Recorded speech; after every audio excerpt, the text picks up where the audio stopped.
Assalamualaikum warahmatullahi wabarakatuh. Innal hamdalillah nahmaduhu wa nasta'inuhu wa nastaghfiruh wa na'udzu billahi min shururi anfusina wa min sayyiati a'malina. Man yahdihillahu fala mudhillalah wa man yudlil falan tajida lahu waliyyan mursyida. Asyhadu an la ilaha illallah wahdahu la syarikalah wa asyhadu anna Muhammadan abduhu wa rasuluhu la nabiyya ba'da. Allahumma fashalli wa sallim wa barik ala hadzal nabiyyil karim wa ala alihi wa sahbihi ajma'in wa man tabi'ahum bi ihsanin ila yaumiddin. Bapak dan Ibu yang dirahmati Allah Subhanahu wa taala, Allah Subhanahu wa taala telah menciptakan laki-laki dan perempuan yang keduanya saling melengkapi. Keduanya diberikan oleh Allah Subhanahu wa taala tanggung jawab yang berbeda. Dengan postur tubuh yang berbeda, dengan kewajiban dan hak-hak yang juga berbeda. Oleh karena itu, keduanya saling melengkapi. Sebagaimana dikatakan Rasulullah SAW bahwa sesungguhnya para wanita, kaum wanita merupakan syaqaiqur rijal. Mereka adalah mitra, partner bagi kaum lelaki. Walaupun Allah Subhanahu wa taala melebihkan para kaum lelaki dibandingkan kaum wanita dengan sebab keutamaan yang Allah berikan kepada mereka, tanggung jawab kepada mereka. Karenanya Allah berfirman, A'udzubillahi minasyaitonirrajim. Ar-rijalu qawwamuna 'alan nisa bima faddalallahu ba'dahum 'ala ba'd. Kaum lelaki menjadi qawwam, menjadi pembimbing, menjadi pemimpin bagi kaum wanita. Dengan sebab keutamaan yang Allah berikan kepada mereka. Oleh karena itu Allah mengingatkan dalam salah satu ayat dalam surat At-Tahrim, ya ayyuhalladzina amanu qu anfusakum wa ahlikum nara.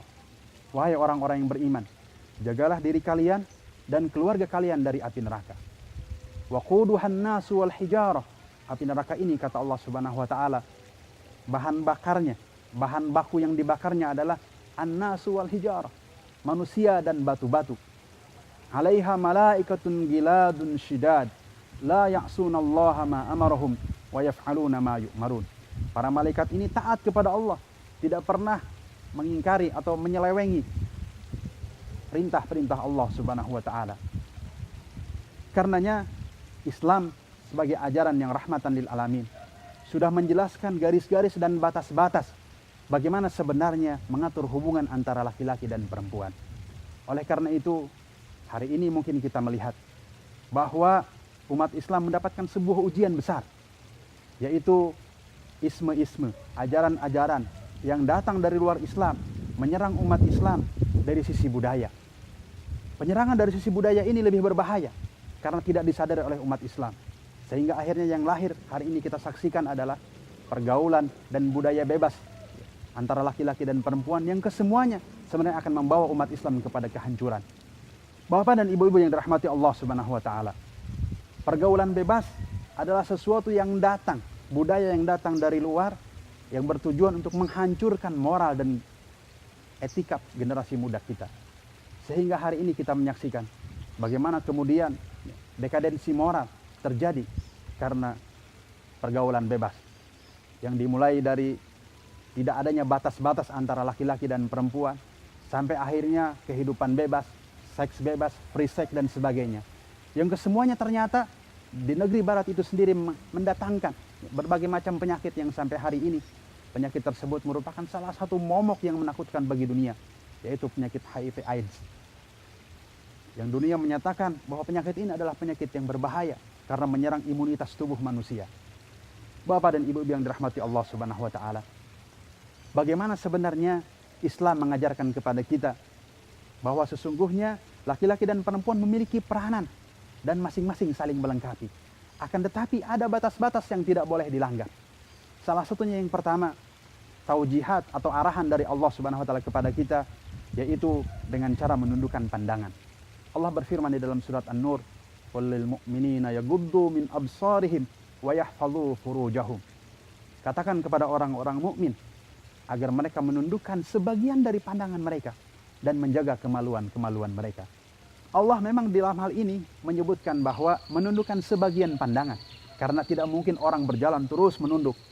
Oleh karena itu, ketika berhadapan dengan lawan jenis, seorang laki-laki berusaha untuk menundukkan pandangan supaya terhindar dari perbuatan-perbuatan atau dari bisikan-bisikan setan yang memang sengaja dipanahkan oleh setan kepada hati-hati manusia untuk merusak kebersihan hati manusia. Karenanya Rasulullah SAW mengatakan, sesungguhnya pandangan yang pertama adalah hak bagimu, tidak mendatangkan dosa. Rasulullah mengatakan, jangan engkau ikuti pandangan yang pertama dengan pandangan yang kedua. Karena pandangan yang kedua itu bisa jadi pandangan yang diikuti dengan panah-panah setan. Di sana setan sudah mulai beraksi. Karena itu sebenarnya Bapak dan Ibu-ibu yang dirahmati Allah Subhanahu wa taala, kita harus menyadari bahwa setan memiliki keinginan untuk menggoda manusia, mengajak sebanyak-banyaknya manusia agar menjadi pengikut-pengikutnya, menjadi kawan-kawannya di neraka nanti. Salah satu panah yang dilemparkan oleh setan adalah di antaranya bisa jadi dengan melalui kaum wanita.